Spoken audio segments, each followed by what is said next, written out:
بسم اللہ الرحمن الرحیم سبحانک لا علم لنا الا ما علمتنا انک انت العلیم الحکیم نستغفر اللہ ربی من کل ذنب ونتوب الیہ اللہم علمنا ما ينفعنا وانفعنا بما علمتنا وزدنا علما آمین۔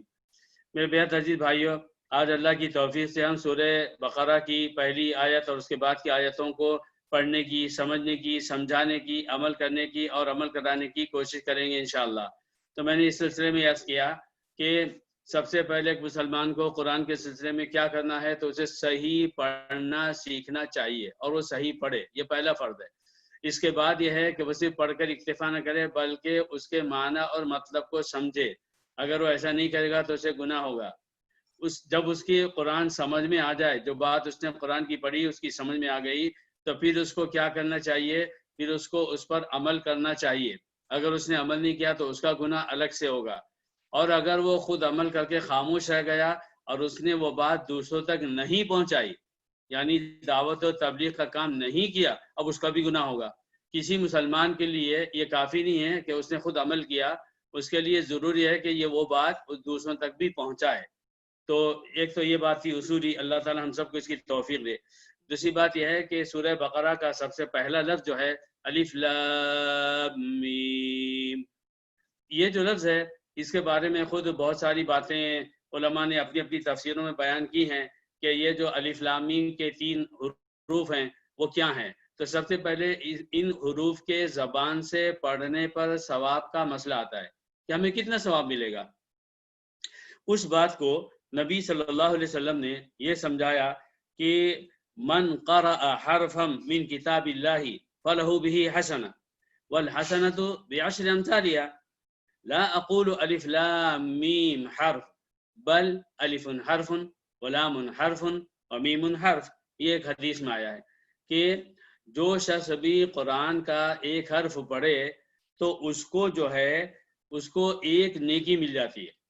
ہم اس کو اپنی زبان میں سمجھنے کے لیے کہہ سکتے ہیں کہ 1 پوائنٹ اس کو مل جاتا ہے، لیکن قرآن میں جو 1 پوائنٹ ملتا ہے وہ جیسے ہی 1 پوائنٹ ہوتا ہے اللہ تعالیٰ اس کو 10 بنا دیتا ہے، یعنی اللہ تعالیٰ کے بعد جو ریکارڈنگ ہوگی 1 + 9 10 ہو جائے گی۔ اور خود نبی نے فرمایا کہ والحسنۃ بعشر امثالها، ہر نیکی وہ جو ہے وہ 10 کے برابر ہو جائے گی۔ اس کے بعد مثال دی کہ میں یہ نہیں کہتا کہ تم الف لام میم پڑھو تو وہ تینوں مل کر ایک حرف ہوئے، بلکہ الف ایک حرف ہے یعنی اس کی 10 نیکی، اور لام ایک حرف ہے تو اس کی 10 الگ سے، اور پھر میم ہے اس کی 10 الگ سے، اور ایسے ہی قرآن مجید کی ہر آیت اور اس کا ہر لفظ۔ تو اللہ رب العزت نے قرآن کے پڑھنے والے کو اگر وہ قرآن نہ بھی سمجھتا ہو تو پڑھنے کا تو اتنا ثواب دے دیا۔ مجھے بتائیے، پڑھنے کا یہ ثواب دیا ہے تو پھر اس کو سمجھنے کا کیا ثواب دے رہا ہوگا؟ سمجھنے کے بعد اس پر عمل کرنے کا کیا ثواب ملے گا؟ اور سمجھنے کے بعد دوسرے کو سمجھانے کا کیا ثواب ملے گا؟ اور یہ سمجھنے اور سمجھانے والے دونوں اپنی اپنی جگہ پر قرآن کی اس بات کو جو وہ سمجھ چکے ہیں دوسروں تک پہنچائیں تو اس کا کیا ثواب ملے گا؟ یہ تو بھی پازیٹیو لائن۔ اب نیگیٹو لائن لیجئے کہ اس نے پڑھا، نہیں پڑھا تو اس کو گناہ ہو رہا ہے، وہ قرآن نہیں پڑھتا ہے، اور اس نے پڑھا لیکن اس کے معنی مطلب کو نہیں سمجھا، آپ کے خیال میں کوئی گناہ نہیں ہوگا؟ اور اگر اس نے سمجھ لیا تو دوسروں کو نہیں سمجھایا، کیا اس کو گناہ نہیں ہوگا؟ اس کے بعد وہ سمجھ گئے اور اس نے خود عمل کیا، اگر عمل نہیں کیا اس کا بھی گناہ ہے، اور اگر عمل نہیں کیا تھا اور دوسروں تک بھی نہیں پہنچایا اس کا بھی الگ سے گناہ ہوگا۔ تو جتنے پازیٹیوز ہیں اتنے ہی نگیٹیوز بھی ہیں۔ اس بارے میں اگر کوئی سوال کرنا ہو تو آپ ذہن میں رکھیے، اور پھر ہماری تفسیر کے اختتام پر ہم بات کر سکتے ہیں۔ تو پہلی بات یہ ہے کہ جو الف لام میم ہے اس کے بارے میں یہ کہا گیا ہے کہ یہ جو حروف ہیں ان کے معنی کیا ہیں۔ قرآن مجید میں جہاں بھی اس طرح کے حروف آئے ہیں، الف لام میم، الف لام را، صاد، قاف، کاف ہا یا عین صاد، ان سب کو مفسرین علماء نے کہا ہے یہ حروف مقطعات ہیں، میم، قاف، طا، عین، الف اور لمبی تا۔ تو مقطعات یعنی بروکن لیٹرز، ٹوٹے ہوئے لیٹرز، کہ وہ خالی حروف کے طور پر پڑھے جاتے ہیں۔ اس کو کوئی بھی جو ہے الف لام میم کو علم نہیں پڑھے گا، الف لام را کو الر نہیں پڑھے گا، اور اس طرح کی ساری باتیں۔ تو یہ جو حروف مقطعات ہیں اس کے بارے میں بہت ساری باتیں علماء نے کہی ہیں، اپنی اپنی کتابوں میں لکھی ہیں۔ اس سے پہلے کہ آپ مجھ سے یہ پوچھیں کہ علماء نے کیا کہا ہے، مفسرین نے کیا کہا ہے، ہر مسلمان کو سب سے پہلے کسی بھی بات کے بارے میں جو سوال کرنا چاہیے وہ سوال کیا ہے؟ اللہ نے کیا کہا ہے، اور اللہ کے فرمانے کے بعد اللہ کے نبی محمد صلی اللہ علیہ وسلم نے اس بارے میں کیا فرمایا۔ تو سچی بات یہ ہے کہ یہ جو حروف مقطعات ہیں ان کے بارے میں کسی صحیح حدیث میں ایک لفظ نہیں آیا ہے کہ ان حروف سے مراد یہ ہے یا وہ ہے یا کیا ہے یا کیا نہیں ہے، بالکل نہیں آیا۔ اور عجیب و غریب بات یہ ہے کہ صحابہ میں حضرت عمر رضی اللہ عنہ، حضرت عثمان رضی اللہ عنہ، حضرت عبداللہ ابن مسعود رضی اللہ عنہ، ان تین بڑے صحابہ نے یہ فرمایا ہے الحروف المقطعہ من المکتوم الذی لا یفسر، یہ انہوں نے کہا ہے۔ حروف مقطعہ جو ہے ایک ایسا چھپا ہوا علم ہے کہ جس کی تفسیر نہیں بیان کی جائے گی، ان کی طرف یہ قول منسوخ کیا گیا ہے۔ اب آپ دیکھیے، قرآن نازل ہوا، قرآن نازل ہوا تو ایمان لانے والوں نے، سچے مومنین نے یعنی صحابہ نے اس کو سنا۔ کسی ایک صحابی نے نبی صلی اللہ علیہ وسلم سے یہ نہیں پوچھا کہ اللہ کے رسول یہ الف لام میم کیا ہے، یہ الف لام را کیا ہے، یہ صاد کیا ہے، تو کسی حامیم کیا ہے، کسی نے نہیں پوچھا۔ کیوں نہیں پوچھا؟ وہ تو اہل زبان تھے۔ اگر یہ حروف بے معنی ہیں تو آپ ضرور پوچھیں گے، اور اگر اس کے معنی ہیں مگر آپ کو نہیں معلوم تب بھی آپ پوچھیں گے۔ صحابہ میں سے کسی نے نہیں پوچھا۔ اس کے بعد کیا ہوا؟ اس کے بعد جب دور آ گیا تابعین کا، تو اس وقت مسلمانوں کی زندگی میں جو ہے ملک شام، عراق وغیرہ کے فتح ہونے کے بعد غیر مسلموں سے کے درمیان میں رہنے سہنے اور ان کے ساتھ جو بھی گفتگو وغیرہ ہو رہی ہے، معاشرے کے اثرات ہیں، تو وہاں سے سوالات شروع ہوئے یہ الف لام میم کیا ہے۔ اب اس کے بارے میں پھر عجیب عجیب باتیں جو ہے ہمارے بعد اچھے علماء نے اور اچھے صوفیہ نے اور بہت سارے گمراہ صوفیہ نے بھی اس کی عجیب عجیب باتیں نکالی، اور پھر بعض لوگوں نے جب اس کی کوئی صراحت قرآن اور حدیث سے نہیں ملی تو اسرائیلی روایات سے لیا، یہودیوں میں عیسائیوں میں جو باتیں کہی جاتی ہیں اس کو لیا۔ اتنا ہی نہیں ہوا بلکہ قرآن جو بلسان عربی مبین ہے، قرآن ایسی زبان میں نازل ہوا عربی میں جو بالکل مبین ہے، ایک دم واضح ہے، صاف ستھری ہے بولنے اور سننے اور سمجھنے میں، تو اس عربی زبان کے بھی بعض عجیب و غریب قاعدے ہیں جو اسلام سے پہلے چلتے تھے۔ ان قاعدوں کو سامنے رکھ کر بعض مفسرین نے اس کو اس انداز میں لیا اور پھر اس کے معنی اور مطلب بیان کیے۔ تو ہم ہر بات کو سلسلہ وار لیتے ہیں۔ سب سے پہلا سوال، حروف مقطعات کیا ہیں؟ کیا ان کے کوئی معنی ہے؟ تو بعض نے یہ کہا ہے کہ یہ اصل میں اللہ تعالیٰ کے مقدس ناموں کو بتاتے ہیں۔ الف اللہ کے کسی نام کو بتاتا ہے، اور لام اللہ کے کسی نام کو بتاتا ہے، اور میم اللہ کے کسی نام کو بتاتا ہے۔ اور اس طرح جتنے حروف مقطعات ہیں انہوں نے اپنے دل سے، یاد رکھیے گا، اپنے دل سے، کوئی کہیں صراحت ہے تو نہیں ملتی، اس کی توجیہ کی ہے۔ بعض نے کہا کہ یہ جو حروف ہیں اگر کسی ایک حرف میں جمع ہو جائیں تو پھر اس سے اللہ تعالیٰ کا ایک نام بن جاتا ہے۔ میں اس کی تفصیل عرض کروں گا، ابھی میں آپ کو صرف اشارے دے رہا ہوں۔ بعض نے کہا کہ یہاں جو ہے اصل میں اس سے مراد جو ہے وہ عربی زبان کا جو قاعدہ ہے تو اس کے لحاظ سے ان حروف کو استعمال کیا گیا ہے، میں اس کی تفصیل بتاؤں گا۔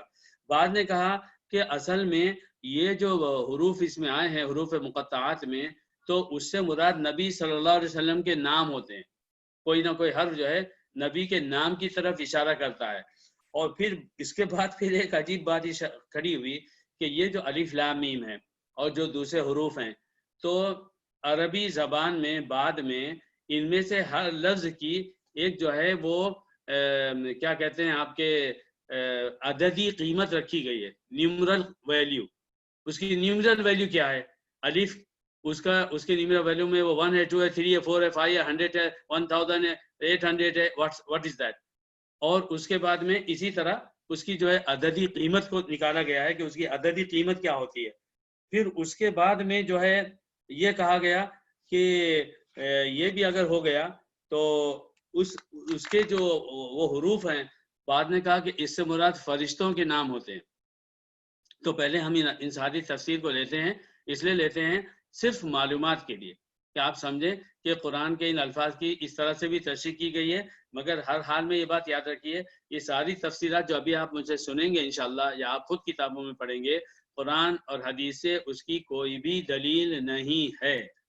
اور اس کے مقابلے میں بعض علماء نے اس کی جو تفسیر اختیار کی ہے وہ مجھے سب سے زیادہ اچھی لگتی ہے، اور ان کی تفسیر یہ ہے، پہلے کے علماء نے بھی اور بعد کے علماء نے بھی، کہ یہ جو حروف آئے ہیں الف لام میم کاف ہا یا عین صاد، دراصل یہ جو اللہ تعالیٰ نے قرآن مجید میں بعض جگہوں پر کفار کو چیلنج کیا ہے، ان کنتم فی ریب مما نزلنا علی عبدنا فاتوا بسورۃ من مثلہ، اے کافرو اگر تم کو شک ہے ہم نے جو اپنے بندے پر نازل کیا ہے اس بارے میں تم کو شک ہے نا، تو یہ قرآن کون سی زبان میں ہے؟ عربی زبان میں ہے، تو تم اس کی ایک سورہ بنا کے بتاؤ، ایک آیت بنا کے بتاؤ، 10 صورتیں بنا کر بتاؤ۔ تو اس آیت کی طرف اشارہ کرنے کے لیے اللہ رب العزت نے بعض صورتوں سے پہلے کچھ حروف فرما دیے۔ کون سے حروف فرمائے؟ کیوں فرمائے؟ یہ جیسے سورہ بقرہ میں اللہ تعالیٰ نے الف لام میم ہی کیوں کہا، الف لام را کیوں نہیں کہا، حامیم کیوں نہیں کہا؟ تو میرے بھائیوں، میں نے ہمیشہ کہا ہے سوال کرنے سے پہلے ہر بندہ اپنی حیثیت دیکھ لے، وہ کون ہے، who are you, who are you among Allah, آپ اللہ سے پوچھنے والے ہوتے کون ہیں؟ اللہ کی مرضی جو چاہے بولے۔ تو اللہ تعالیٰ نے کیا کیا کہ کافروں کو قرآن کی یہ اہمیت بتانے کے لیے کہ تم جو عربک الفابیٹ سے یوز کرتے ہو، الف لام میم یوز کرتے ہو، ہا میم یوز کرتے ہو، کاف ہا یا عین صاد یوز کرتے ہو، انہی حروف کو لے کر اللہ رب العزت نے قرآن مجید کو پورا کا پورا نازل کیا۔ یعنی ایسا نہیں ہے کہ یہ قرآن ایسے الفابیٹس میں آیا کہ وہ انسانوں کی سمجھ سے باہر ہیں، تو وہ کیا قرآن کی آیت بنائیں گے؟ تو جگہ جگہ اللہ نے اس بات کو سمجھانے کی کوشش کی ہے۔ بعض مفسرین نے یہ بات فرمائی ہے، اس بات کا بھی قرآن و حدیث سے کوئی ثبوت نہیں ہے، مگر یہ بات دل کو زیادہ اچھی لگتی ہے، قرآن کی اور حدیث کی روشنی میں بے غبار تفسیر ہے، اس تفسیر کا کہنے سے کوئی یعنی بات نہیں آتی، بلکہ ایک اعتبار سے وہ جو چیلنج والی آیت ہے اس سے اس کا کنیکشن ملتا ہے۔ تو ہم سب سے پہلی بات یہ لیتے ہیں کہ یہ جو ہیں حروف جو ہیں، کیا اس سے اللہ تعالیٰ کی ذات کی طرف یا اللہ کے صفات اور افعال کی طرف اشارہ ہوتا ہے یا نہیں ہوتا ہے؟ تو اس سوال کے بارے میں بعض حضرات نے یہی کہا ہے کہ ہر لفظ جو ہے اس میں اللہ تعالیٰ کے کہیں نہ کہیں نام کی طرف اشارہ ہوتا ہے، اور اس کے لیے انہوں نے کہا کہ مثال کے طور پر جب آپ قرآن مجید میں حروف مقطعات میں پڑھتے ہیں الف، الف لام میم، الف لام را، تو اس میں جہاں جہاں الف آ رہا ہے حروف مقطعات میں، یاد رکھیے گا اس بارے میں جو بحث ہو رہی وہ یہ کہ حروف مقطعات بروکن لیٹرز میں جو الفابیٹ اللہ رب العزت نے استعمال کیا، اس ایک ایک سنگل الفابیٹ کی ویلیو کیا ہے اور اس کا کنیکشن اللہ رب العزت کے ناموں سے ہے یا نہیں ہے۔ اب انہوں نے کہا کہ دیکھیے آپ الف کہتے ہیں نا، تو الف کا مطلب کیا ہو جاتا ہے؟ الف سے آتا ہے احد، الف سے آتا ہے اول، الف سے آتا ہے ازلی، تو یہ گویا الف جو ہے اشارہ کر رہا ہے کہ اللہ احد ہے، اور یا پھر ازل ہے یا پھر اول ہے۔ اور لام آیا تو وہ کہتے ہیں لام سے کس طرف اشارہ ہے؟ اللہ کے وہ نام جو میم سے شروع ہوتے ہیں، ملک، مجید، اس طرح کے الفاظ مراد ہیں۔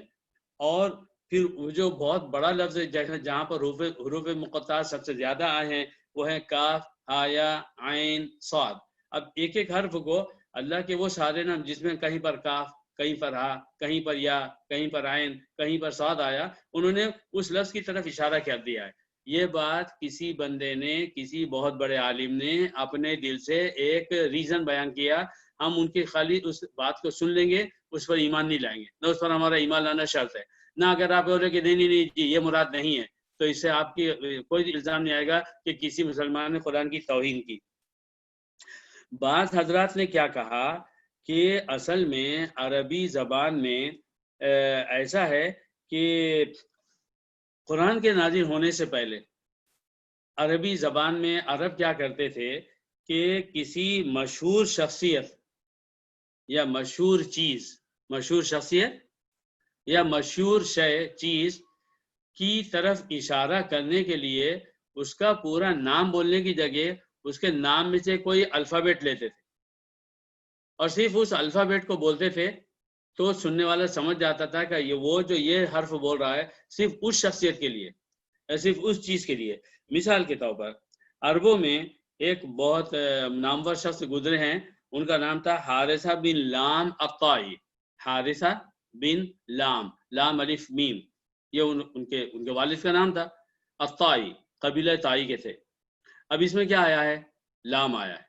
تو اب ایسا ہوتا تھا کہ جب بھی کوئی شخص جو بولتا کہ ارے یہ لام کے بیٹے ہیں، وہ سمجھ جاتا تھا ہاں لام سے مراد ہے کہ وہ صاحب جن کا نام لام تھا، جو بہت مشہور تھے، ان کا بیٹا حارثہ، ان کی طرف اشارہ ہے۔ وہ یہ بات معلوم ہے کس نے بولی ہے؟ یہ بات لام نے بولی ہے۔ تو اگر آپ اور میں سنیں گے تو ہم بولیں گے بھائی لام کس شخص کا نام ہے؟ جسے معلوم نہیں پوچھے گا۔ یہاں تک کہ آج کے عربوں کو بھی بولا جائے، اگر آپ کسی بھی عرب کو بولیں کہ قال اللام، تو وہ سن کر آپ کی طرف حیرت سے دیکھے گا، وہ کیا سوچے گا؟ ارے سے عربی نہیں آتی، تو آپ کو سمجھا کہ بھائی لام کسی شخص کا نام نہیں ہوتا۔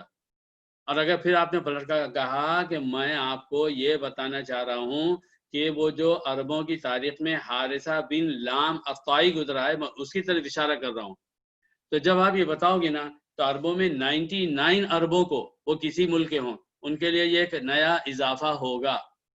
اس سے آپ سمجھیے ہمارے مسلمان اپنے دین، اپنی تاریخ، اپنی جو پچھلی ہسٹری اس سے کتنے دور ہو چکے ہیں۔ بہرحال ایسے ہی حرف قاف ایک مشہور پہاڑ تھا، اس کے لیے استعمال کیا۔ تو بعض حضرات نے کیا کہا کہ جیسے عربوں میں کسی بھی سنگل الفابیٹ کو بولتے تھے اور اس سے مراد لیتے تھے کسی شخصیت کے بارے میں، تو اللہ رب العزت نے بھی جب فرمایا الف، اس سے مراد اللہ کے ناموں میں سے کوئی نام ہے یا اللہ رب العزت کا کوئی کام ہے۔ ایسے ہی لام، ایسے ہی میم، ایسے ہی ہا، ایسے ہی میم وغیرہ وغیرہ۔ تو یہ پھر یاد رکھیے یہ ساری تفسیرات علماء نے اپنے طور پر بیان کیے، اور اس میں سب سے زیادہ مشہور نام جو آتا ہے وہ حضرت سعید بن جبیر کا آتا ہے۔ حضرت سعید بن جبیر بہت مشہور جو ہے تابعی تھے، اور ماشاءاللہ بڑے عالم، فاضل، متقی، پرہیزگار، اپنے وقت کے بڑے عالم تھے۔ بہرحال انہوں نے فرمایا، اور انہوں نے کہا کہ یہ جو بات میں کہہ رہا ہوں یہ حضرت عبداللہ ابن عباس سے بیان کی گئی ہے، اللہ یعلم، لیکن یہ بات نہیں ملتی کہ سمجھ میں ہی نہیں آتی۔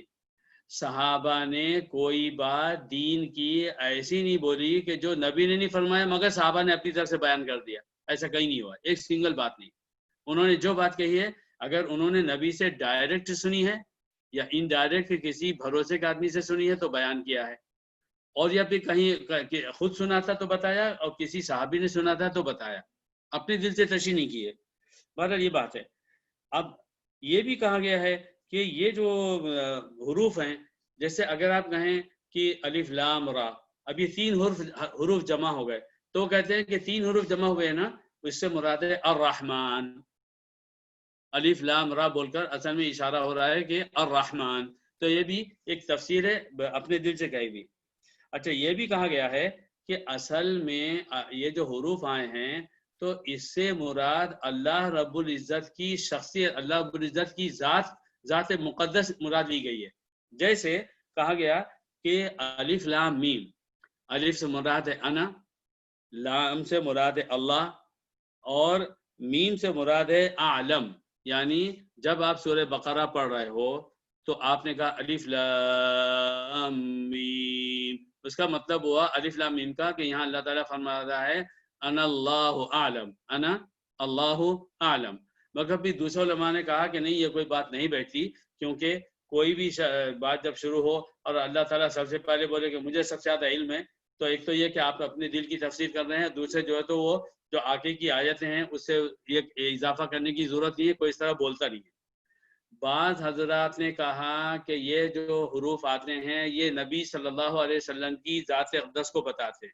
اب انہوں نے کیا کیا کہ اسی میں انہوں نے نبی صلی اللہ علیہ وسلم کے ناموں کی توجیہ، وہی اللہ کے نبی کے جو نام ہے اس میں جو حرف بھی حروف مقطعہ میں کہیں سے آتا ہے انہوں نے اس کو جوڑ دیا ہے۔ اب اس بات کو لیجئے جو سب سے زیادہ اہم ہے، جس کو سمجھنا ہے مگر عمل نہیں کرنا ہے، اور بدقسمتی سے انڈیا، پاکستان، بنگلہ دیش کے بہت سارے علماء اور صوفیہ حضرات اور اپنی اپنی جو ہے دکان چلانے والے اس بات سے فائدہ اٹھاتے ہیں اور پیسے کماتے ہیں۔ وہ یہ ہے کہ جو حروف مقطعات ہیں کیا اس کا کوئی نیومرل نمبر ہے، اس کی کوئی عددی قیمت ہے؟ کہ جیسے آپ نے سنا ہوگا کہ عربی حروف کو ایک تو ہم پڑھتے ہیں الف با تا سا جیم ہا خا سیریل وائز ہم بولتے ہیں، اور ایک یہ ہے کہ اس کو انہوں نے اس کی عددی قیمت کو ویلیو کو رکھنے کے لیے اس کو اس طرح سے تقسیم کیا ہے کہ وہ لوگ بولتے ہیں ابجد، حوز، حطی، کلیمن، سعفص، قرشت، ساخذ۔ تجوید جو لوگ سیکھتے ہیں اور سیکھ چکے ہیں ان کو بھی سا، خا اور دال ان تینوں حروف کو ایک ساتھ بولنے کی کوشش کیجئے تو آپ کو بولنا مشکل ہو جائے گا۔ سخذ، سخذ، آپ اس طرح سے تجوید سے بولیں، آپ اپنے طور پر اس سن رہے ہیں تو اس کو اپنی زبان سے دہرانے کی کوشش کریں کہ دیکھیں آپ کو کتنا آسان لگتا ہے۔ سخذ، س، خ، ذال، تو سا کی آواز تجوید کے اعتبار سے صحیح نکلے اور خا صحیح نکلے اور ذال صحیح نکلے تو دشوار ہے، سخذ۔ اور اس کے بعد کا جو لفظ ہے وہ ہر تجوید کے طور پر پڑھنے والے کے لیے ایک چیلنج ہے، وہ ہے ضاد اور غا اور غین، یہ تینوں ایک ساتھ ہیں۔ اب اگر تینوں کو ایک ساتھ آپ بول کر دیکھیے، ضاغ، ضاغ، آپ اس کو اگر بولنے کی کوشش کریں گے تو دشواری ہوگی، ایک آدھ دفعہ آپ بول لیں گے، لیکن اگر آپ اس کو 2 4 5 دفعے بول کر دیکھیے تو یا تو آپ ضاد کی آواز صحیح نہیں نکالیں گے یا غا کی یا غین کی۔ بہرحال انہوں نے عربی الفابیٹس کو سب سے پہلے اس طرح تقسیم کیا، اس کے بعد کیا کیا، اس میں سے ہر حرف کا ایک نمبر رکھا۔ یہ باتیں یہودیوں کی ہے، اسرائیلی باتیں ہیں، مجوسیوں کی ہیں، اور وہ لوگ جو جنتر منتر کے الفاظ بنا کر لوگوں کو بیوقوف بناتے ہیں یہ ان کی ہے، اور اسلام اس کی کوئی ویلیو نہیں ہے، کوئی حیثیت نہیں ہے۔ لیکن میں صرف ایک معلومات کے لیے بول رہا ہوں تاکہ آپ ایک بات کو سمجھیں تو پھر اس کے لحاظ سے جو ہے اپنی عملی زندگی میں اس کو اپنے طور پر عمل کریں یا عمل کرنے سے بچیں۔ تو اس میں ابجد پہلا حرف الف ہے، یہاں اس کو نمبر 1 دیا گیا، با کو نمبر 2، جیم کو نمبر 3، دال کو نمبر 4، اور ایسے 10 تک وہ گئے ہیں۔ 10 جو ہے وہ ختم ہوتے ہیں حطی یا پر، اس کے بعد کا ورڈ شروع ہوتا ہے کلیمن۔ اب یہاں پر 10 کے بعد انہوں نے کیا کیا، اب اس کو 10+10+ کرنا شروع کر دیا، کاف کو نمبر دیا 20 اور لام کو دیا 30، میم کو دیا 40 اور آپ کے نون کو دے دیا ہے 50۔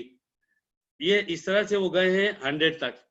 100 تک جانے کے بعد انہوں نے کیا کیا، پھر اس کو کر دیا ہے 200، 300، 400، 500 اور اخیر میں جا کر جو ضاغ ہے وہ ختم ہوتا ہے 1000 پر۔ اب آپ ان لوگوں کے سامنے جو لوگ اس پر عمل کرتے ہیں، اس پر عمل کرنا جو ہے وہ شرک ہے، اس پر عمل کرنا غیر اسلامی حرکت ہے، اس کی طرف بلانا غیر اسلامی حرکت ہے، لیکن میں چاہ رہا ہوں کہ اگر ہمیں معلوم ہو جائے کہ یہ چیز کھانے سے نقصان ہوتا ہے تو ہم نہیں کھائیں گے، میں اس لیے آپ سے عرض کر رہا ہوں۔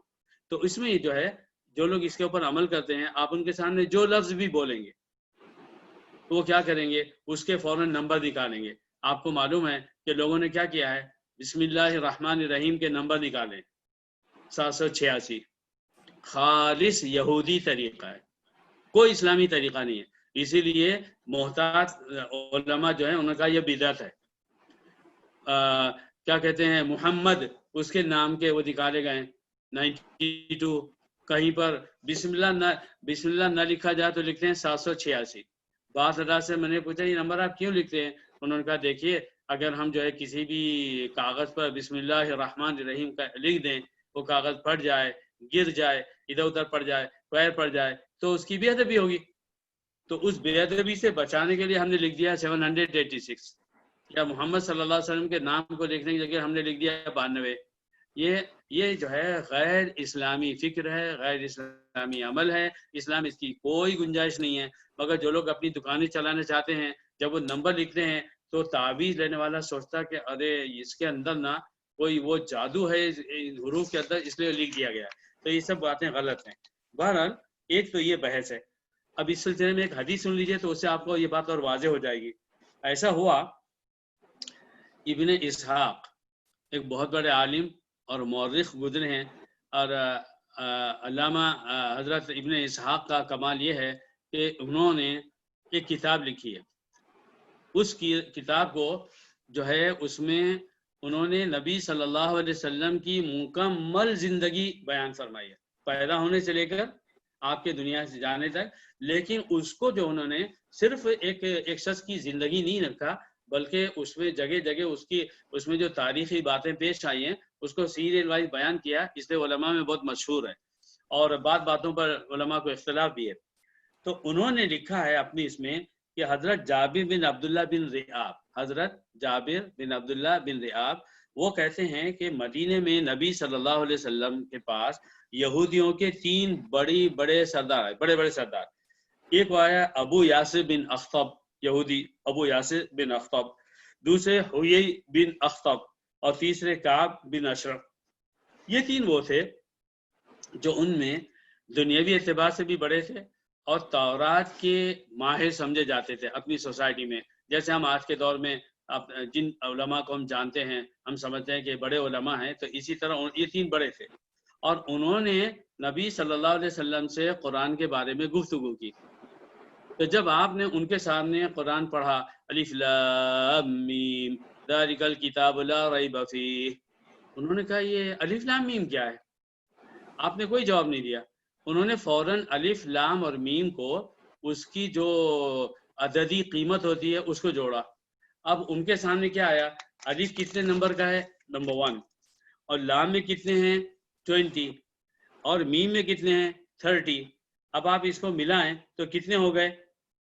نہیں، لام کے 30 ہیں اور میم کے 40 ہیں، تو 30 + 40 + 1 کتنے ہو گئے؟ 71. انہوں نے کہا الف لام میم، اس سے تو یہ پتا چلا کہ آپ کا دین جو ہے اس کی ٹوٹل ایج 71 ایئرس ہے، 71 ایئرس کے بعد ختم ہو جائے گا. یہ فیصلہ انہوں نے کس بنیاد پر سنایا؟ الف لام میم کے جو عددی قیمت ہے اس کو جوڑ کر. حدیث میں آتا ہے نبی صلی اللہ علیہ وسلم ہنس پڑے، اور نبی صلی اللہ علیہ وسلم کی سیرت میں باقاعدہ یہ بیان کیا گیا ہے شمائل ترمذی میں، جس میں خاص طور سے نبی صلی اللہ علیہ وسلم کی پوری بایوگرافی کی خاص باتوں کو ذکر کیا گیا ہے. تو اس میں آتا ہے کہ نبی صلی اللہ علیہ وسلم عام طور پر مسکراتے تھے. ہم کیا کرتے ہیں؟ ہم ہر بات میں قہقہا لگا کر ہنستے ہیں، یہ سنت کے خلاف ہے. اور اگر آپ صلی اللہ علیہ وسلم کبھی ہنس پڑے تو صحابی نے وہاں پر یہ بھی ایڈیشنل لکھا ہے حتی بدت نواجزہ. نواجز آپ تجوید جانتے ہیں، کہتے ہیں سامنے کے 4 دانتوں کو، 2 اوپر کے 2 نیچے کے، نواجز کہلاتے ہیں. تو جب نبی صلی اللہ علیہ وسلم ہنستے تھے تو کیا ہوتا تھا؟ قہقہا نہیں نکلتا تھا، اور سارے 32 ہی باہر نکل آئے، ہم اردو میں کہتے ہیں پورے دانت نہیں نظر آتے تھے، بلکہ زیادہ سے زیادہ سامنے کے 4 دانت نظر آتے تھے. تو جب ان تینوں نے، ابو یاسر بن اخطب، حیی بن اخطب اور کعب بن اشرف، جب ان تینوں نے یہ بات کہی تو آپ صلی اللہ علیہ وسلم ہنس پڑے. اب کیسے ہنسے ہوں گے؟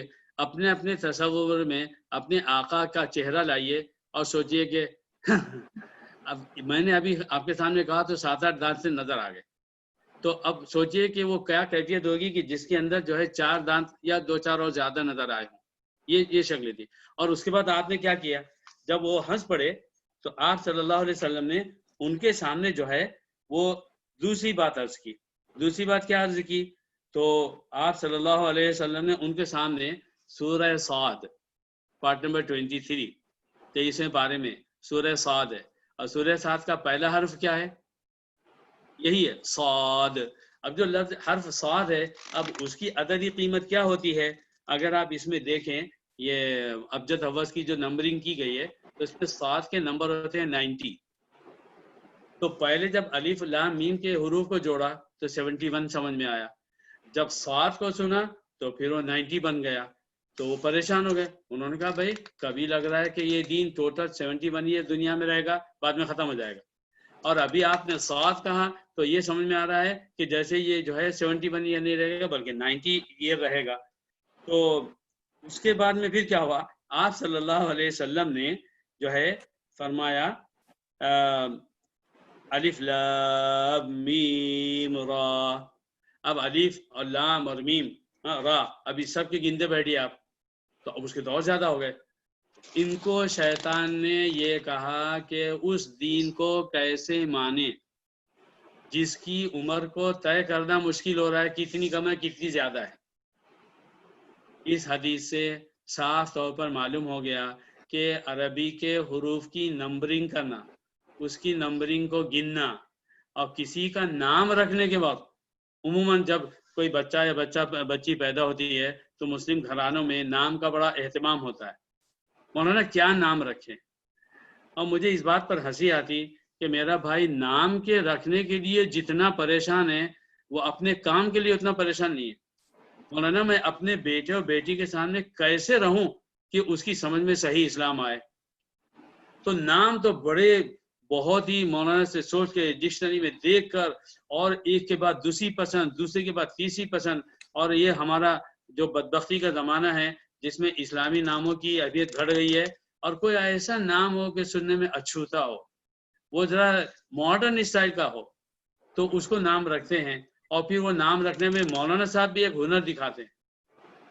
جن کو اپنی دکانیں چلانی ہے، ارے بھائی ابھی نہیں بتا سکتا، وہ میں جو ہے پورے ابجد حوض وہ سب دیکھوں گا کروں گا، بیچارے کو کیا معلوم ابجد حوض کیا ہوتا ہے، اور کر کے نا میں پھر وہ آپ کو بتاؤں گا۔ پھر وہ اس کے جو ہے حروف کو گنتا ہے، پھر وہ ایک نام بتاتا ہے اچھا سا، پھر اس نام کو بولتا معلوم ہے یہ اس کے اندر یہ حروف آئے، اس کا یہ اتنے نمبر ہوتے ہیں۔ تو عام لوگ کیا اور پڑھے لکھے لوگ کیا اسی میں بہ جاتے ہیں اور سمجھتے ہیں کہ وہ انہوں نے بڑا تیر مارا۔ آپ نام کوئی بھی رکھ لیں، اسلامی نام رکھیں، غیر اسلامی نام رکھیں جو کہ ناجائز ہے، بہرحال آپ نے ایک اچھا نام رکھا۔ اب آپ سمجھ گئے کہ آپ نے بچے کا جو ہے تو بڑا ہی جو ہے تو حق ادا کر دیا۔ اب یہ بچہ بڑا ہوگا تو اپنے نام کے اعتبار سے کرے گا۔ بچہ اندھا تو نہیں ہے، بچہ بہرا تو نہیں ہے، گھر میں اسلام پر عمل کتنا ہو رہا ہے، اس کی ماں کتنی بے پردہ ہے، اس کی بہنیں کیا کرتی ہیں، خود باپ کیا کرتا ہے۔ باپ جب وہ بچہ بڑا ہو گیا اور جب جو ہے دروازہ کسی نے کھٹکھٹایا تو باپ نے بچے سے کہا بیٹے جا کے بول دے میں گھر میں نہیں ہوں۔ تو بچہ گیا، اس نے کہا انکل ابا کہہ رہے ہیں کہ ابا گھر میں نہیں ہے۔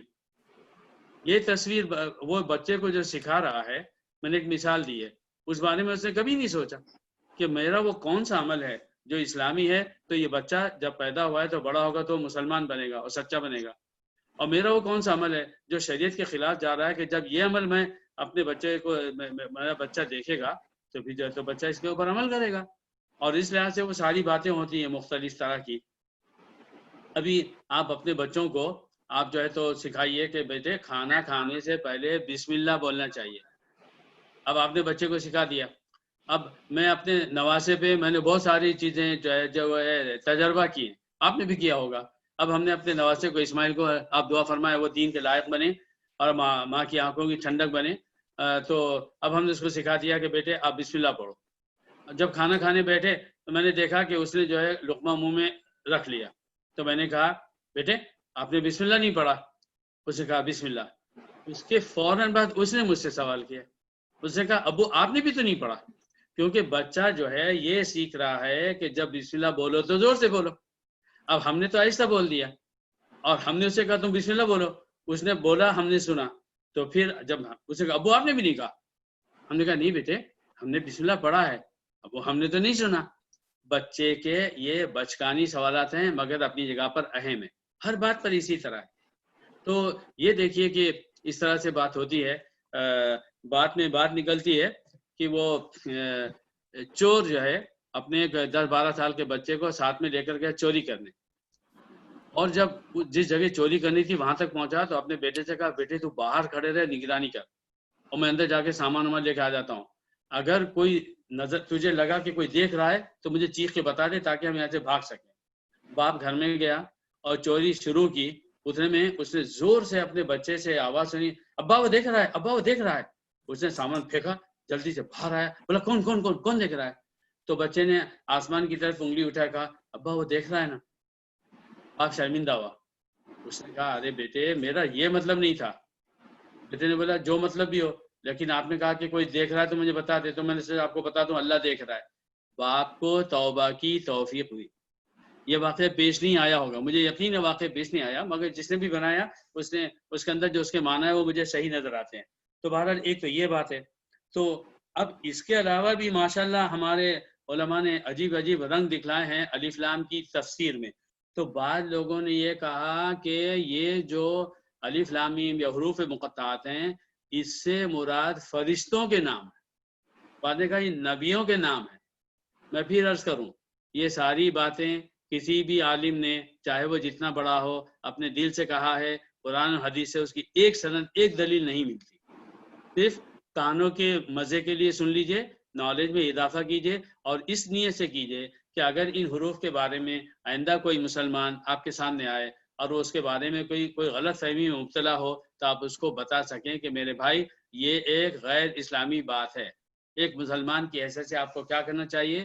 الف لام میم کاف ہا یا عین صاد اور یہ جو حروف ہیں آپ کا ایمان ہونا چاہیے کہ اللہ رب العزت نے ان حروف کو آسمان سے اتارا، جبریل علیہ السلام کے ذریعے محمد صلی اللہ علیہ وسلم تک پہنچایا. درود شریف پڑھ لیا کیجیے اور ہم اس پر ایمان لاتے ہیں بغیر دیکھے. ہم ایک ایمان لاتے ہیں اس کوشچن کے بغیر کہ what is this what is that. بس I am a robot for Islam, I am a robot. میرا کام ہے سننا، میرا کام ہے عمل کرنا. کیوں، کیا، کیسے، یہ حروف کیوں بولا، اس کے میننگ کیا ہے، مجھے اس پوچھنے کا کوئی حق نہیں ہے. تو بہرحال ایک بہت بڑے مشہور صوفی گزرے ہیں، آپ نے شاید نام سنا ہوگا، ان کو بولتے ہیں علامہ ابن عربی. یہ بڑی ہی جو ہے کانفلکٹ شخصیت ہے، کیونکہ ان کی ایک کتاب ہے، بہت مشہور کتاب ہے، الفتوحات المکیہ. یہ کتاب اتنی خطرناک ہے، اتنی خطرناک ہے کہ بہت سارے علماء نے اس کتاب کی وجہ سے ابن عربی کے کفر کا فتویٰ دیا ہے. کیونکہ علامہ ابن عربی بہت بڑے صوفی تھے، وہ بہت بڑے عالم تھے، ان کا علم بہت گہرا تھا، مگر اس گہرے علم کے ساتھ ساتھ تصوف کی دنیا میں وہ ایسے گم ہو گئے کہ انہوں نے بہت ساری باتیں وہ کہہ دی جو قرآن اور حدیث کے بالکل خلاف جاتی ہے. اس میں سے ایک عجیب و غریب بات انہوں نے کیا کہی کہ میری جو ہے یہ جو فرشتے جو ہے نا، میری ان فرشتوں سے باقاعدہ ملاقات ہوئی. کوئی مسلمان یہ کہے میری فرشتوں سے ملاقات ہوئی ہے، غیر اسلامی بات ہے، غیر حقیقی بات ہے. تصوف میں کوئی آدمی کتنا ہی اللہ تعالیٰ کی ذات میں گم ہو جائے لیکن اس کو فرشتے نظر آ جائیں، یہ صحابہ نے کبھی نہیں کہا. کسی صحابی کو ایک فرشتہ کبھی نہیں دکھائی دیا. تو آپ کیا کہیں گے؟ ان کا ایمان علامہ ابن عربی سے کم تھا، ان کا درجہ کم ہو جائے گا؟ نعوذ باللہ. تو وہ کہتے ہیں فرشتوں کے نام. تو یہ ساری باتیں صرف اور صرف یعنی عجیب و غریب ہیں. اور یہی بات سمجھ میں آتی ہے. سب سے پہلی بات، اللہ تعالیٰ نے ان حروف کو نازل فرمایا، اس کا علم کسی کو نہیں ہے، جیسا کہ حضرت عمر، حضرت عثمان اور حضرت عبداللہ ابن مسعود نے فرمایا کہ یہ جو ہے من المکتوم ہے. لفظ انہوں نے کہا مکتوم. ان حروف کے معنی کو چھپایا گیا ہے. مکتوم کہتے ہیں چھپی ہوئی چیز کو. یہ ایک چھپی ہوئی چیز ہے. الذی لا یفسر بھی کہا، اس کی تفسیر نہیں بیان کی جاتی. اسے کہا جاتا ہے بھائی اللہ تعالیٰ نے نازل کیا اور اس کے بعد آگے بڑھا جاتا ہے. اور اگر زیادہ سے زیادہ کوئی بات کہہ سکتے ہو تو وہ صرف اتنی بات کہہ سکتے ہو کہ ان الفاظ میں اللہ تعالیٰ ان حروف مقطعات کے ذریعے سے یہ بتا رہا ہے کہ اے عربو، ان کو عربی زبان پر ناز ہے، میں نے تمہارے سامنے یہ قرآن صرف عربی میں نازل کیا، تم کو عربی آتی ہے، میں نے اسی الف لام میم ہا میم کاف ہا عین صاد کے حروف کو استعمال کیا ہے اور انہی حروف کو استعمال کر کر کے میں نے قرآن کا ایک ایک لفظ بنایا ہے. اب اگر تم یہ کہتے ہو کہ تمہیں شک ہے کہ یہ اللہ نے بنایا یا نعوذ باللہ محمد صلی اللہ علیہ وسلم نے بنایا جو کہ ایک بندے تھے، تو تم بھی بنا کے بتا دو یہی حروف ہیں. اب آپ کہیے، آپ خود سوچئے یہ کتنی پیاری بات ہے کہ اللہ رب العزت یہ انسانوں سے کہے کہ میرے انسانوں، اسی الف لام میم را کاف آیا میم ہا وغیرہ قاف صاد سے میں نے قرآن کے ایک لفظ کو بنایا، اور میں تمہیں چیلنج کر رہا ہوں کہ تم بھی انہی حروف کو ملا کر ایک آیت بنا کے بتا دو، ایک آیت کو بنا کے بتا دو.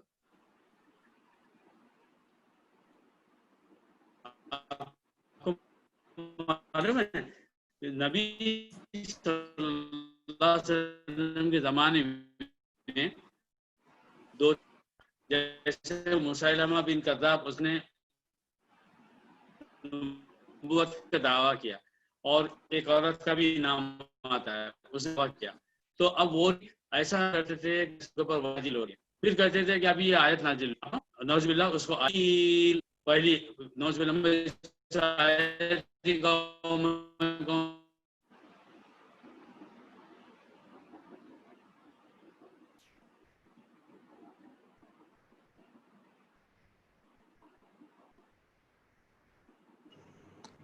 آواز نہیں آ رہی بھائی.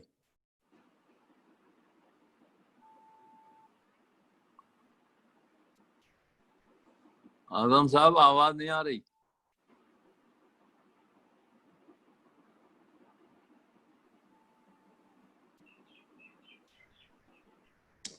اعظم آواز نہیں آ رہی. بھائی میری آواز آ رہی ہے؟ آ رہی ہے ظفر بھائی، اب آ رہی ہے. تو میں یہ عرض کرنا چاہ رہا تھا کہ حروف مقطعات کے بارے میں میں نے عرض کیا کہ اس کی تفصیل نہیں بیان کرنا ہے، اس کو سننا ہے، اس پر صرف عمل کرنا ہے اور اس کے علاوہ کچھ نہیں کرنا ہے.